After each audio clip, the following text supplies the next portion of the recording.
Thank you, बहुत बहुत धन्यवाद माननीय बाबा जी को। साथियों, हमारे बीच में अभी आपने महसूस किया हो गेट पे अब एंट्री हो रही थी, एक शख्स ने आपकी एंट्री किया, मोबाइल को रखा, उस बीच बीच में इंस्ट्रक्शन भी दिया आपको। उन शख्स को मैं माननीय विनोद बघेल जी को डैश पर बुलाना चाहूँगा तो अपने कुछ शब्द आप लोगों के बीच में रखें और सभी लोग ध्यान से उनकी बातों को सुनेंगे। मुझे पूरी उम्मीद है कि आप लोग जो कुछ भी यहाँ से वक्तव्य दिया है उसको अपने मन में उतार चुके हैं। माननीय विनोद बघेल जी आए अपना उद्बोधन दें।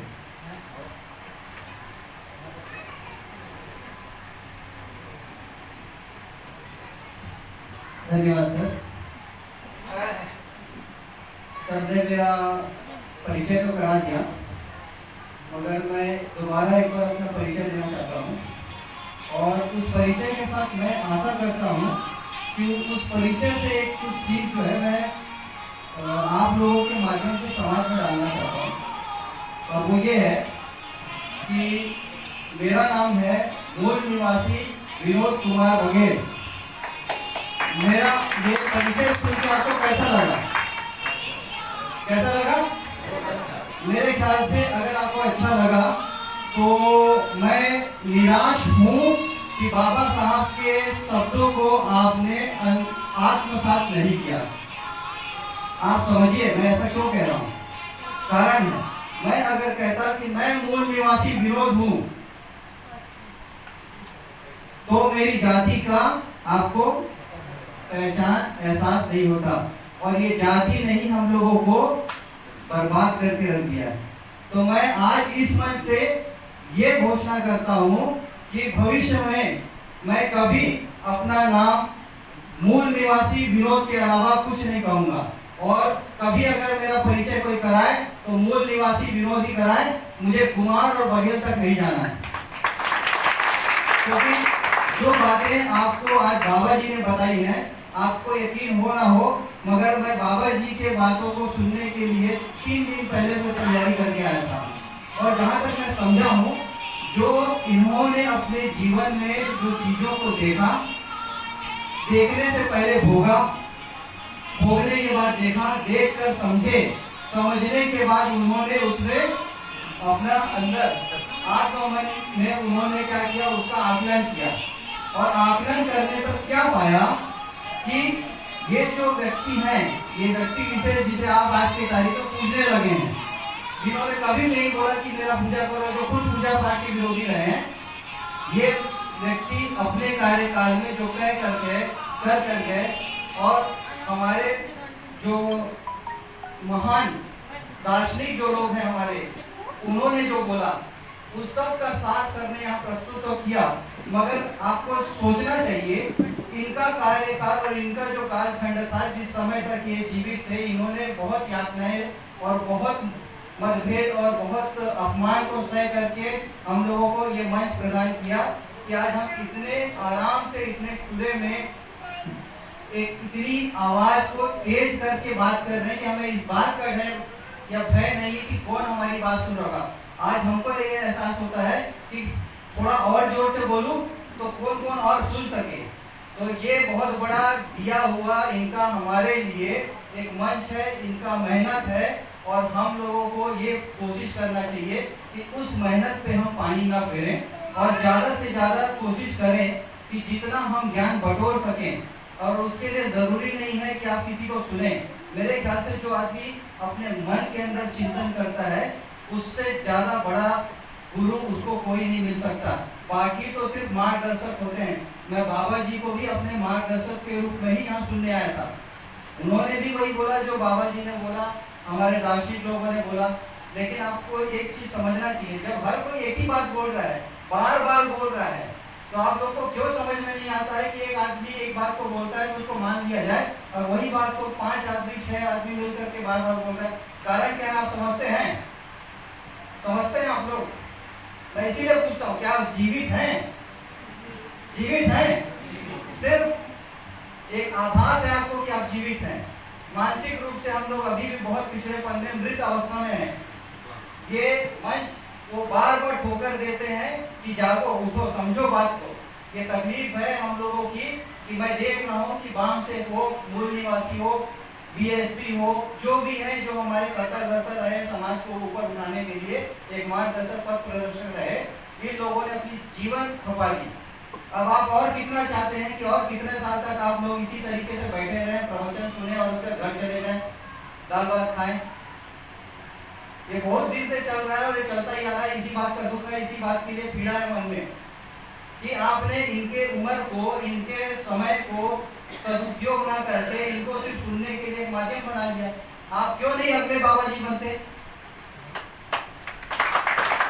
मैं कहता हूँ एक बाबा जी हमारे लिए आदर्श है, तो हम उस आदर्श के प्रति सम्मान रखते हुए उसी दिए से एक लौ को अपने तरफ जलाएं और हम 2-4 और लौ के उस तरफ लोगों को दे, ताकि कई बाबा जी निकले।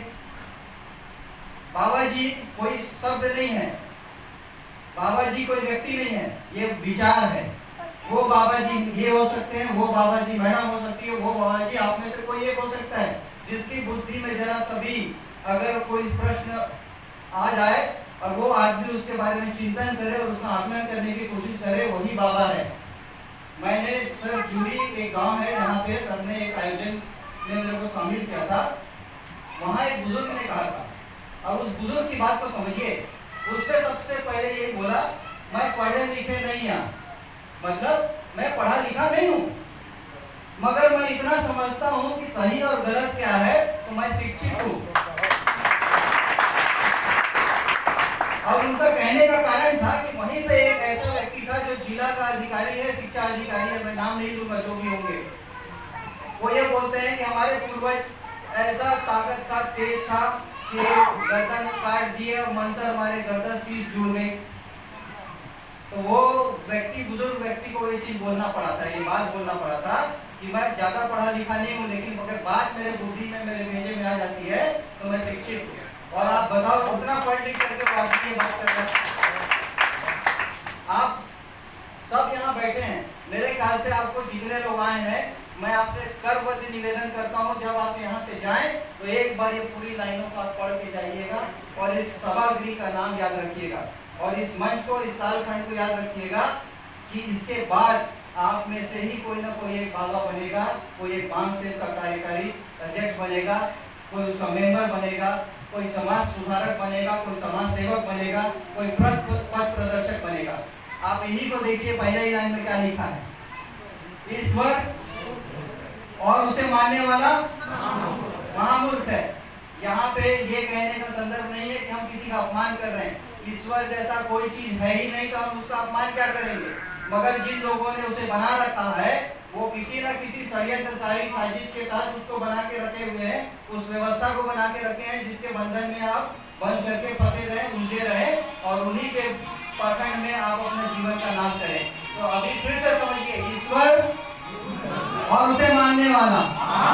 तो आप में से जितने लोग हैं वो महामूर्ख की श्रेणी में ना आए, मैं ये आप लोगों से विनती करता हूँ।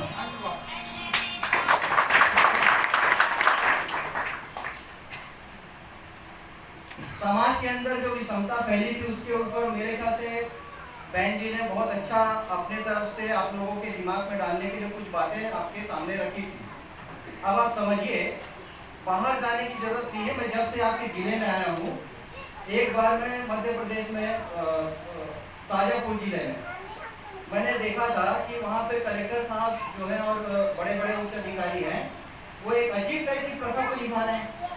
और वो प्रथा इतना दुखदायी है, इतना विदारक है कि आप सुनेंगे और अगर उसको बारे में सोचेंगे तो आपको लगेगा कि आपका जीना बेकार है। हमारे समाज का उत्पीड़न होता है, खास तौर पे शारीरिक उत्पीड़न, और जिसके कारण उसके ऊपर मानसिक उत्पीड़न होता है। उस शारीरिक उत्पीड़न को झेले हुए व्यक्ति को, उस महिला को, उस बहन को, उस बेटी को, आप जानते हैं ये समाज क्या करता है?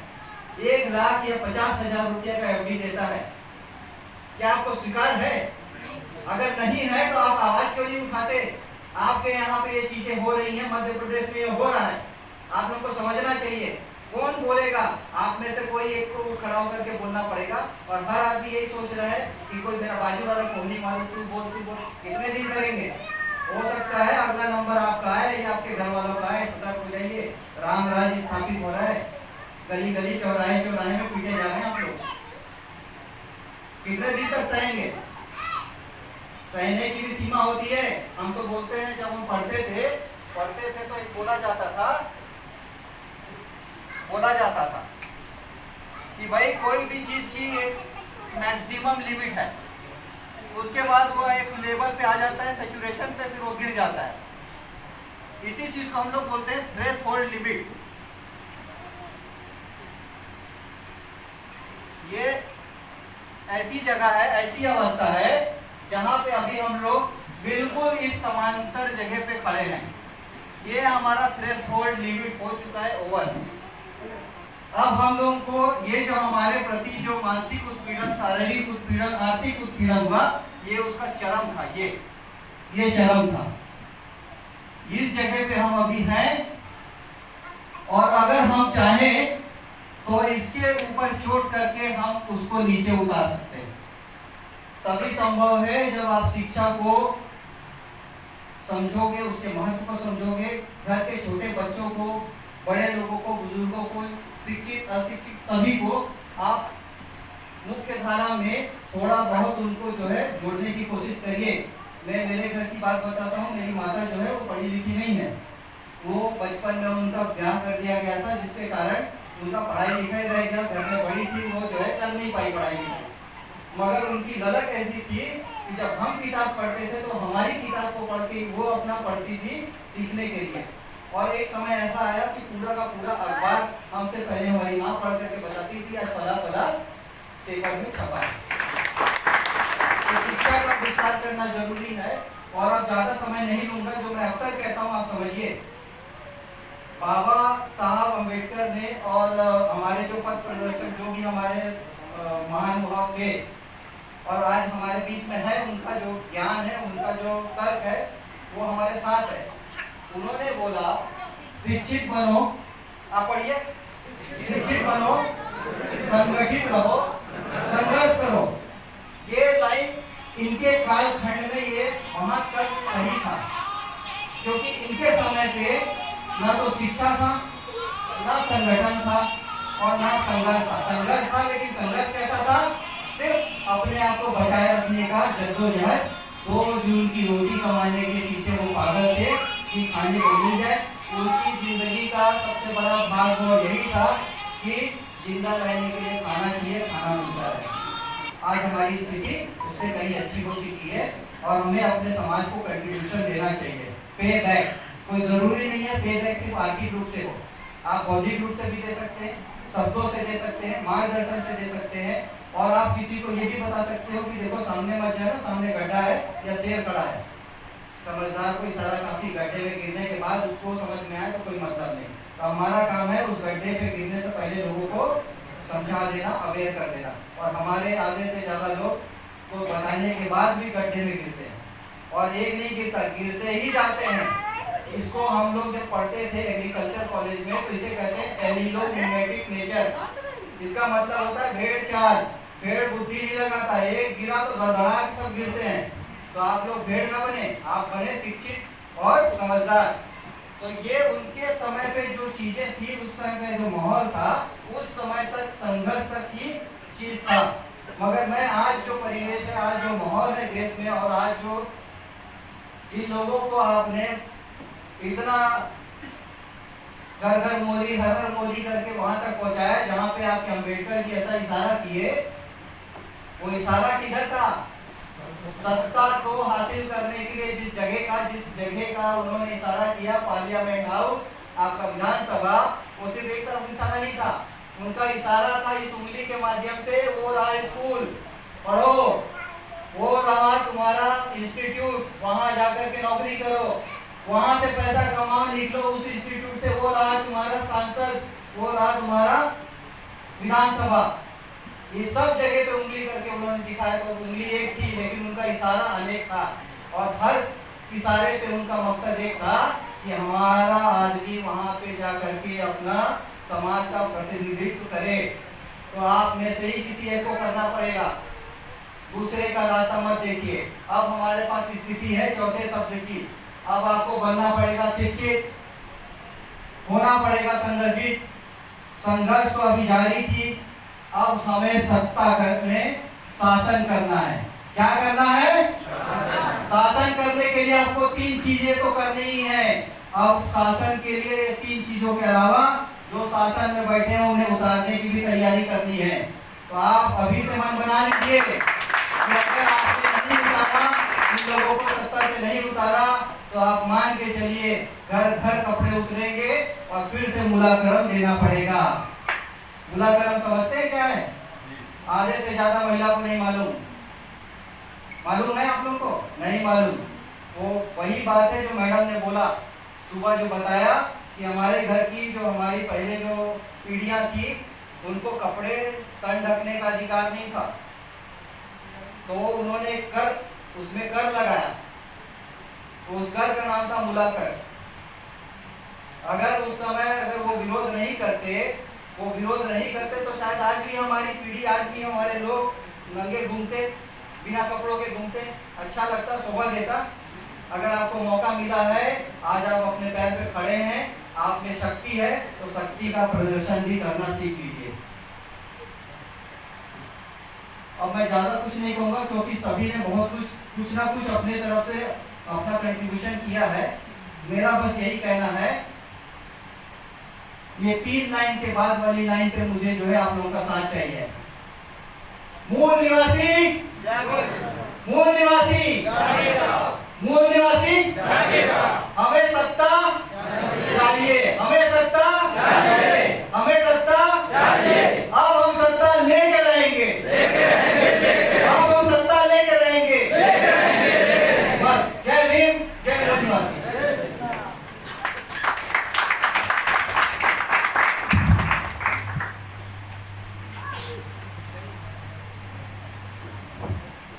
Thank you sir. साथियों, कल के सेशन में कई लोगों ने कुछ क्षेत्रों का प्रभार लिया है।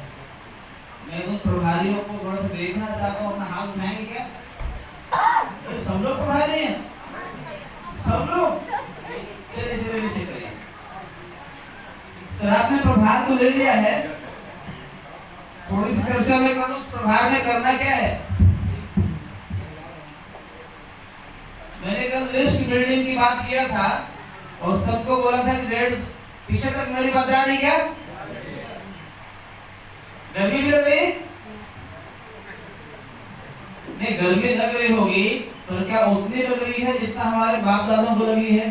खेत में काम करते हुए, जंगल पहाड़ में जाते हुए, भट्टी में बैठे हुए, उतनी नहीं लग रही ना? उससे ज्यादा लगेगी, बताना, कुछ प्रबंध करूंगा। चलो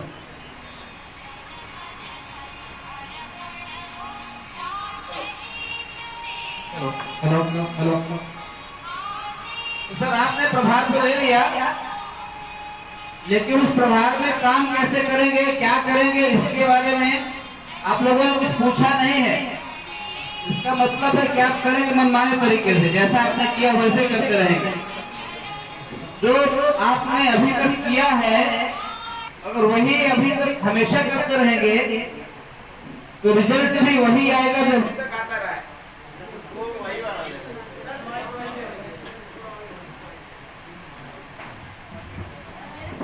तो रिजल्ट भी वही आएगा जो अभी तक आता रहा है।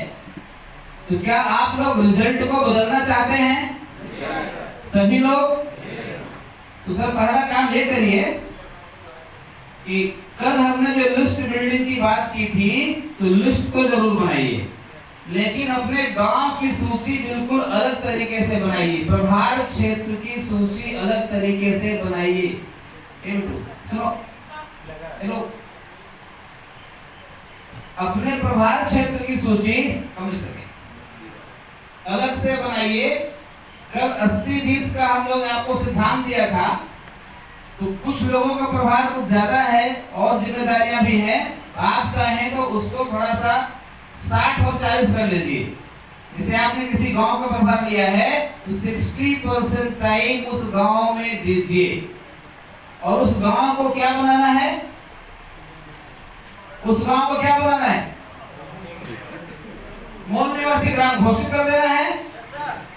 कैसे घोषित करेंगे? उस गांव में कितने लोग आपकी विचारधारा को मानने वाले आ जाएं, कितने लोग आपके संगठन में आ जाएं, तो आप उसको मूल निवासी ग्राम मान लेंगे। आप जहां पर बैठे हैं यह मूल निवासी ग्राम है, ये मूल निवासी ग्राम है, क्योंकि मूल निवासी समाज का व्यक्ति यहाँ जो कुछ भी करना चाहता कर लेता है। आप देख रहे हैं इतने लोगों का आयोजन कर लिया, अपनी निजी प्रीमाइसेस पे कर लिया, इसमें किसी भी सरकारी सिस्टम का कोई इस्तेमाल और गैर मूल निवासी की सिस्टम इस्तेमाल नहीं किया। तो आप लोग अपने उस गांव को मूल निवासी ग्राम बनाएंगे, उसमें 60-40 का अनुपात से काम करेंगे। कैसे जानेंगे कि मूल निवासी ग्राम हो गया? कोई बताना चाहेगा? 50% कम से कम 50% लोग हमारी विचारधारा में कि संगठन में, दोनों में बड़ा सा फर्क है। विचारधारा में तो अधिक होना चाहिए 50%। माननीय साहू सर हमारे हैं पीपीआई के संगठन सचिव डीके साहू जी का कहना है 50% लोग हमारे संगठनों के सदस्य होने चाहिए। हो पाएगा? कुछ लोगों से होगा? क्या आप लोग अपने प्रभार क्षेत्र के गांवों में इतना काम करेंगे कि 50% लोग आपके संगठन के सदस्य बन जाएं? प्रभारी हड़बड़ों से निवेदन करना चाहूंगा, अपना हमको डाटा बताएं कि आप अपने प्रभार क्षेत्र में कितने % लोगों को मेंबरशिप देंगे? 100%। चलिए भाई, बहुत बड़ी बात है, लेकिन थोड़ा सा हमको प्रैक्टिकल होना पड़ेगा। जहां तक मैं मानता हूं 50% तो बहुत बड़ी चीज हो गई है। अगर आपने 10% लोगों को मेंबरशिप दे दिया है, आप समझो आप पहाड़ बन गया, वहां पे कोई आपको हिला नहीं पाएगा। 10% मेंबरशिप कर दीजिए। अगर 10% मेंबरशिप हो जाएगी, अच्छा किसी भी देश में उस देश के नागरिकों का और सैनिकों का अनुपात कितना रहता है? बताइए मेरे को। अरे 1% अधिकतम मैं बोल रहा हूं, मेरे यहाँ का अंदाजा है। और 10% जो लोग होंगे आपके सैनिक होंगे। इतने बड़े राष्ट्र को सैनिक कंट्रोल कर लेते हैं, मुट्ठी भर पुलिस वाले कंट्रोल कर लेते हैं, और जो मूल निवासी विचारधारा का सिपाही होगा 10% भी अगर मेंबर वहां पे है, सक्रिय कार्य करता है, विचारधारा का स्ट्रांग एडवोकेट है, तो क्या गांव को नहीं संभालेगा? वो संभाल लेगा। आपका टारगेट है कम से कम 10% लोग हर हाल में उस क्षेत्र के हमारे मेंबर बने, और जो बाकी के सर ने बोला 50%, 60%, अब इसमें आप कोशिश करो कि 100% लोग हमारे फॉलोअर हो जाएं। चलेगा? 20% हो, 30 हो, 40 हो, 50 हो, 60 हो, हमको मैक्सिमम से मैक्सिमम लोगों को इस विचारधारा का फॉलोअर बनाना है। तो क्या आप लोग करने के लिए तैयार हैं? अपने गांव को आदर्श गांव बनाएंगे, उसके लिए प्लानिंग करेंगे। जब आपके मन में मूल निवासी विचारधारा आए तो आपके प्रभार क्षेत्र का नाम तुरंत आए, तुरंत ही आपके प्रभार क्षेत्र का नक्शा, उस क्षेत्र में रहने वाले लोग, वहां की वोटर लिस्ट, वहां की जनसंख्या सूची, वहां का पूरा हिसाब किताब बिल्कुल आपके दिमाग में जाना। जैसे कोई कलेक्टर बहुत ही शानदार है, बहुत ही अच्छा है, वो कलेक्टर ही कहाँ करेगा? वो जिस जिले के लिए नियत है वहां करेगा ना, क्यों कर देगा? सर आप दरोगा जी थे, तो आप जब दरोगा थे बहुत अच्छे पुलिस में थे, तो आप किस क्षेत्र में काम करते थे? अपने क्षेत्र में कि बाहर? अपने क्षेत्र में। आप लोग बात समझ पा रहे हैं? जिन जिन लोगों ने जिस क्षेत्रों का प्रभार लिया है वो आपकी प्रायोरिटी है। कम से कम 60% टाइम आपको केवल वही देना है, उस गांव के, उस क्षेत्र के विकास के लिए आप और आप, सिर्फ आप ही जिम्मेदार हैं। इस बात को समझ लीजिएगा। बाकी लोग सहयोगी हो सकते हैं, आपकी मदद करेंगे, और उसके डेवलपमेंट का सारा जिम्मा किसका है? ठीक है सर? तो आप उसका विकास करने की प्रक्रिया क्या है? लिस्टिंग कर लेंगे, कॉलिंग करेंगे, संपर्क करेंगे। किसी भी जगह किसी भी कार्यक्रम को अगर हमको, कल आपको सतुली सर ने बताया होगा, संगठन के सिद्धांत में एक शब्द आया होगा, प्रोग्राम आया है। डिसिप्लिन पे मैंने कल बातें कर दिया है, आज मुझको लगता है थोड़ा सी बातें प्रोग्राम पे करने की आवश्यकता है। तो क्या हमारे पास अगर प्रोग्राम नहीं होगा तो क्या हमारे उद्देश्य पूरे होंगे?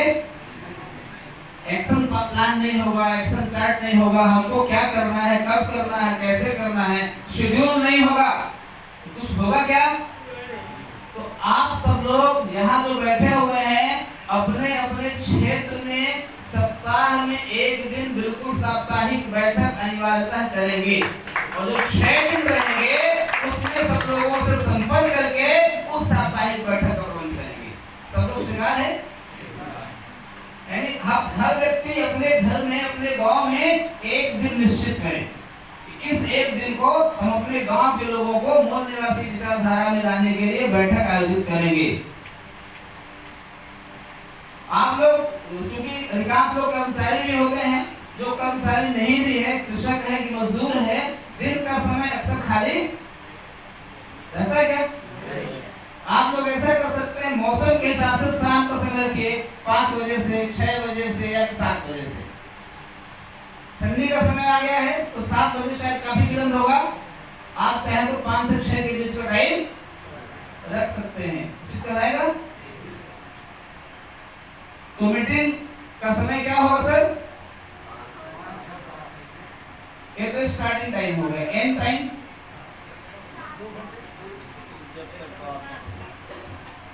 नहीं।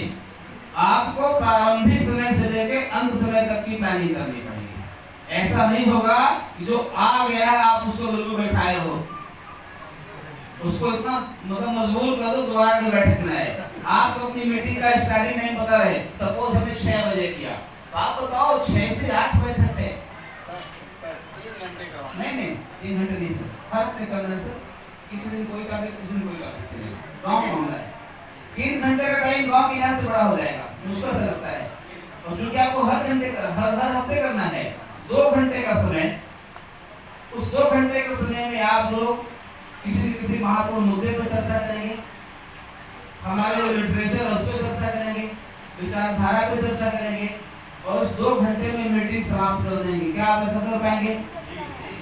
अगर आपने किसी को बुलाया है 6 बजे, वो आता है 7 बजे, तो क्या करेंगे? क्या करेंगे? अरे फूल माला पहनाएंगे। बिजाना वर्मा जी मीटिंग में आ जाएगा, कम से कम बड़ी भाग के बात है।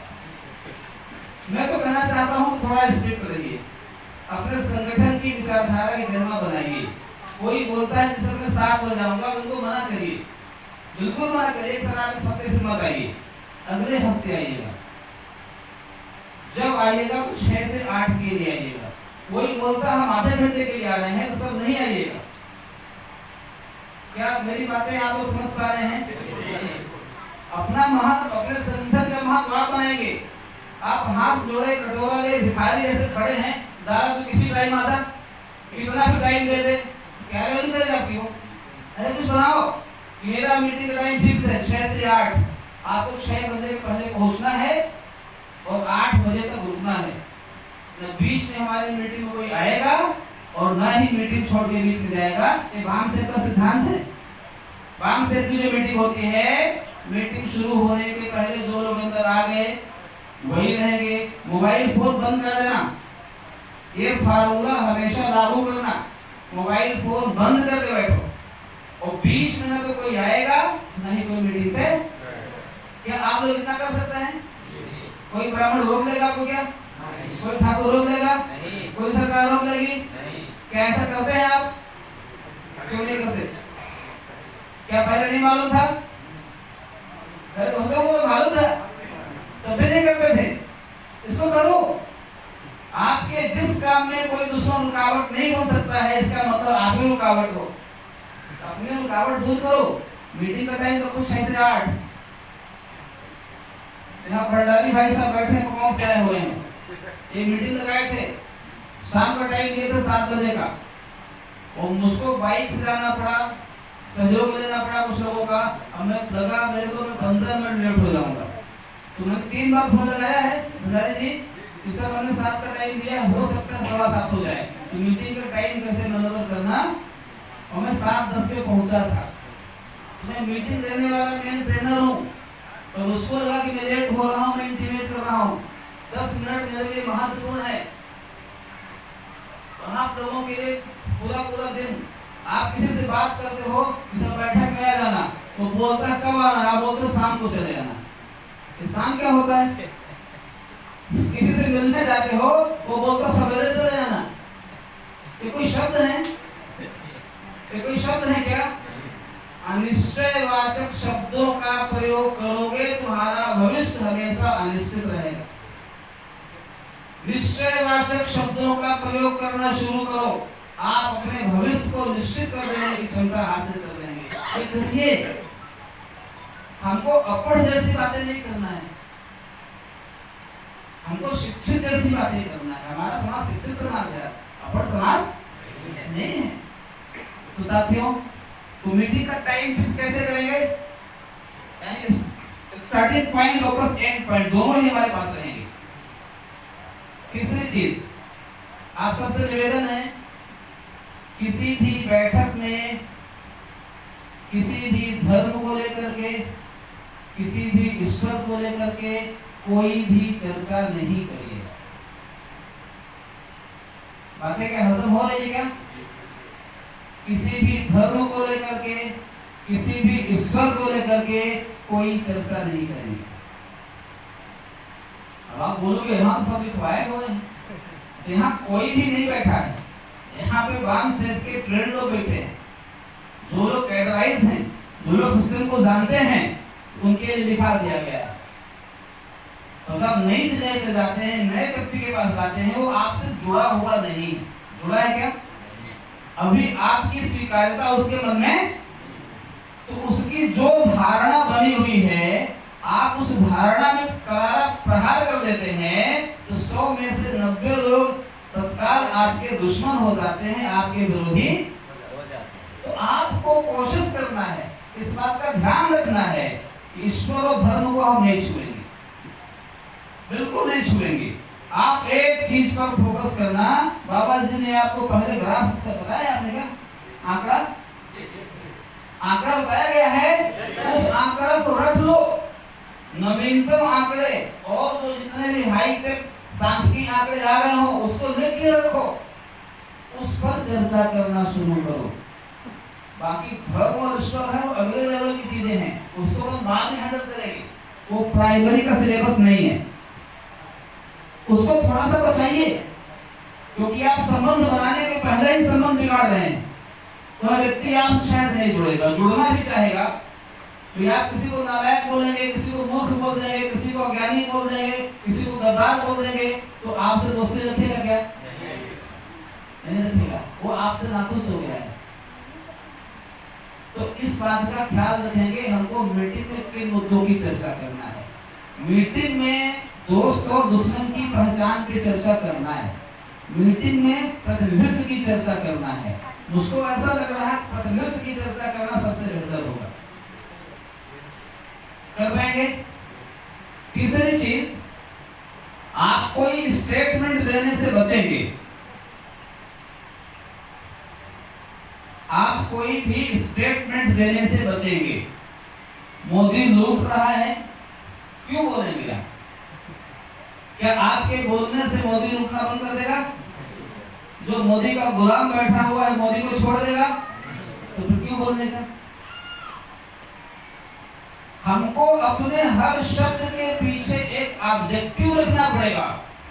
जो कैरम बोला, कैरम खेलते हैं हम लोग, कैरम खेलते हैं, तो कैरम में जो गोटी कहीं कहीं बिखरा हुआ है, स्ट्राइकर मेरे हाथ में है, गोटी सामने है, तो अपन स्ट्राइकर कहाँ आते हैं? एक चढ़ाए बड़ा घुमा घुमा के तो गोटी गिर जाती है। तो अब सीधे सीधे जब बच्चे खेल सीखते हैं ना, कैरम तो कैसे मारते हैं? बिल्कुल सीधा मारते हैं। और जब उस्ताद हो जाते हैं तो कभी सीधा मारते नहीं, कभी नहीं मारते। तो आप सोचो आप उस्ताद वाला काम कर रहे हो या लड़े वाला काम कर रहे हो? पहुंचे सीधे सीधे अपना पूरा चिट्ठा खोल के बैठा दिए, तुम्हारे दिल में क्या है, दिमाग में क्या है, सब खोल के रख दिए। क्या मामला हुए?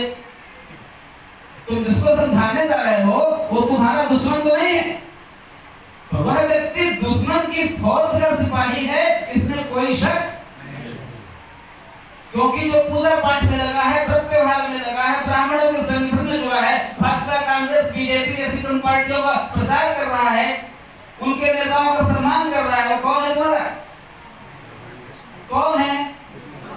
अच्छा, कुछ लोगों ने कल इसमें गलती कर दिया है। मैंने उसको बोला था कि आपके शत्रु का मित्र आपका कौन है? शत्रु का मित्र आपका कौन है? सबको क्लियर हो गया ना? शत्रु है तो आपका शत्रु कौन है? ब्राह्मणवादी विचारधारा। ब्राह्मणवादी विचारधारा बोले कौन चल रहा है? आरएसएस। आरएसएस को पैदा करके पाल पोस के बड़ा करने वाला कौन है? कांग्रेस। बातें समझ आ रही हैं? इनके सपोर्ट के लिए बहुत सारे सरकारी कर्मचारी संगठन बने हुए हैं, भाजपा कांग्रेस के। कहते हैं हम सरकारी संगठन है, कर्मचारी संगठन है, और वो केवल गुलामी करते हैं। पार्टी विदेशी पार्टी की सरकार रहेगी, उसी के सामने दूध मिलाते चले जाएंगे। कुछ आंदोलन हमारे बीच से निकाले गए, कुछ लोगों को कमान सौंपी गई, तो वो लोग और नालायक निकल गए। तो कभी कभी भाजपा का सपोर्ट करेंगे और कभी कांग्रेस का सपोर्ट करेंगे और कभी परशुराम की प्रतिमा बनवाएंगे।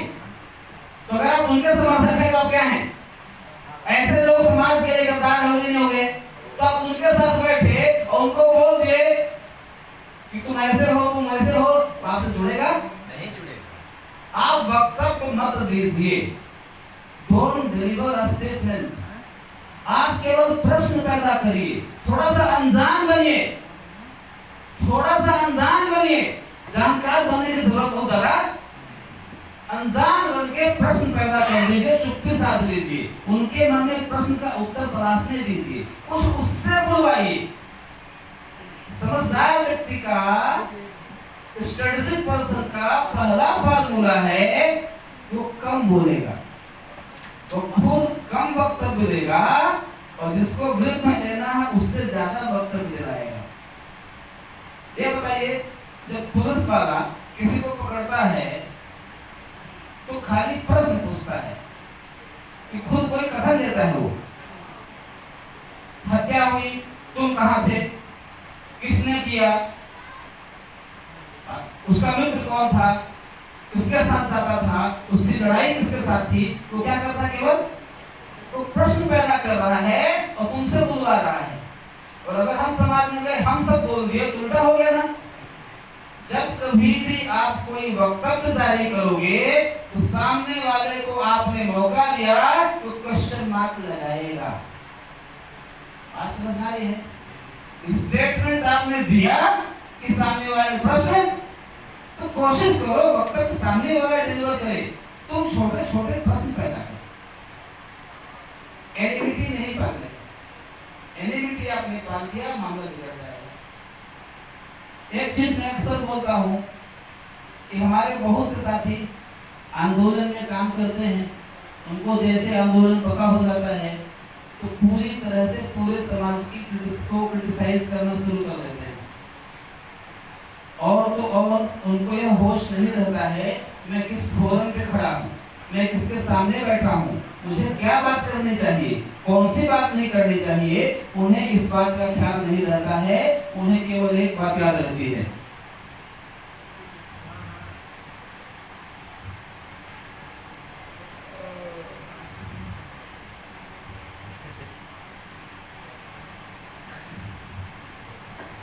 उसके अलावा कुछ याद नहीं रहता है, कुछ पता नहीं रहता है। वो अपने को अम्बेडकरवादी बोल देगा, जय भीम जय मूल्यवासी बोल देगा, और उसको ये होश नहीं है कि उसको क्या बोलना है, कब बोलना है, कैसे बोलना है। तो आप लोगों को ये स्किल सीखना पड़ेगा। हर बात करने का एक प्रॉपर प्लेटफॉर्म होगा। अपने साथियों के साथ भी बात करना है आपको। अगर आपको अपनी टीम से भी बात करनी है, पीछे तक बात जारी क्या? अगर आपको अपनी टीम से भी बात करनी है, टीम के लोगों से भी बात करनी है, तो किस ग्रुप में, किस कॉम्बिनेशन में लोग हैं वहां पे, किस हायरार्की के लोग वहां पर हैं, किस बॉन्डिंग के लोग वहां पर हैं, हमको वहां पे कौन सी बात को उठाना है, कौन से मुद्दे को नहीं उठाना है, इसका हमको ख्याल होना चाहिए। तकनीक आपको सीखनी पड़ेगी। क्योंकि जब आप किसी व्यक्ति की धारणा पे चोट पहुंचाते हैं, जैसे कोई व्यक्ति पूजा पाठ कर रहा है और आप जाकर के बोल दीजिए पूजा करना मूर्खों का काम है, तो आपने किसको मूर्ख बोल दिया? नहीं, उसको नहीं बोला, आपने उसको बोला, उसके बाप को बोला, उसके दादा को बोला, उसको दादी को बोला, उसके नानी को बोला, उसके पूरे कुल खानदान को आपने क्या बोल दिया? इतनी बड़ी इंसल्ट कोई कैसे बर्दाश्त करेगा? बताइए, आपको तो लगा छोटी सी बात है, जहाँ पे लिखा हुआ है ये आपको समझने के लिए, ये आम व्यक्ति का प्रवेश यहाँ पे नहीं है, इसको फील्ड में अप्लाई मत कर देना, बताना जरूरी है। मैं लाइसेंस तुमको दे रहा हूँ तो कहाँ चलाना है, कैसे चलाना समझ लो, यहाँ तुम रट लो और अगला कैरियर शुरू करो तो यहाँ शुरुआत कर दो। लोग आपसे खाएं क्या? बाबा जी हमारे बहुत अच्छी बात बोलते हैं कि काना को काना कहे तुरते जाए रूठ, काना को काना कहे तुरते जाए रूठ, धीरे धीरे पूछ लो भैया कैसे फूट। अगर आज से 4 साल पहले यही बात मैं बोला होता है यहाँ करके, कोई यहाँ बैठने देता है हमको? बाबा जी कहीं जगह मिलती है आपको यहाँ बैठने के लिए? आज इतने लोग आगे बैठे हैं रीवा सीधी सतना से, अगर मेरा अभियान सीधे यही शुरू होगा तो मुझे कोई देखने पसंद नहीं करता, मुझे कोई सुनने पसंद नहीं करता। अरे मैं क्यों भाई तुम्हारे सारे मुद्दों को छू? जिस मुद्दे पे हमारी तुम्हारी आम सहमति है, हम केवल आम सहमति तक बंद कर दो, नो नीड उसको बंद करा दो, ज्यादा अच्छा लगा मेरे को। बोलने वाले ज्यादा फैल जाए, कोई दिक्कत नहीं, उसको बंद करा दो, थोड़ी सी गर्मी अच्छी लगती है।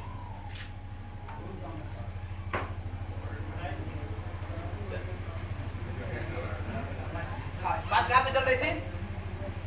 तो हमको इन बातों का ख्याल रखना पड़ेगा। जो व्यक्ति आपको स्वीकार नहीं किया है वो आपकी विचारधारा को स्वीकार नहीं करेगा, आप चाहे कितने विद्वान हो जाओ, क्योंकि स्वीकार्यता विद्वत्ता से नहीं आती, स्वीकार्यता व्यक्तित्व से आती है, आपसी संबंधों से आती है, पारस्परिक सम्मान से आती है। बात क्लियर हो रही क्या?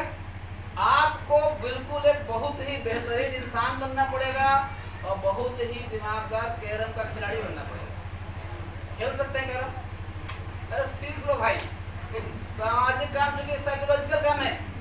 अब जो हमारी लड़ाई चल रही है दुश्मन से, वो फेस टू फेस लड़ाई नहीं चल रही है, लाठी डंडे की लड़ाई नहीं है, बंदूक बम की लड़ाई नहीं है। अब लड़ाई कहाँ पे है? माइंड पे, साइकोलॉजिकल लेवल की लड़ाई है। अगर आप साइकोलॉजी में कमजोर हैं, दुश्मन आपको खेल लेगा, आपको खेल लेगा। तो आपको साइकोलॉजिकली क्या बनना पड़ेगा?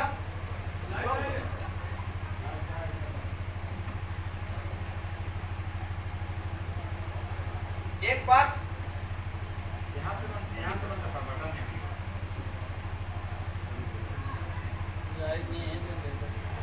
नीचे से वहाँ से क्या नीचे पहले बड़े फर्स्ट हाँ वही पहले बंद कर, बंद कर दो, यहाँ से कनेक्शन उसको चालू करो।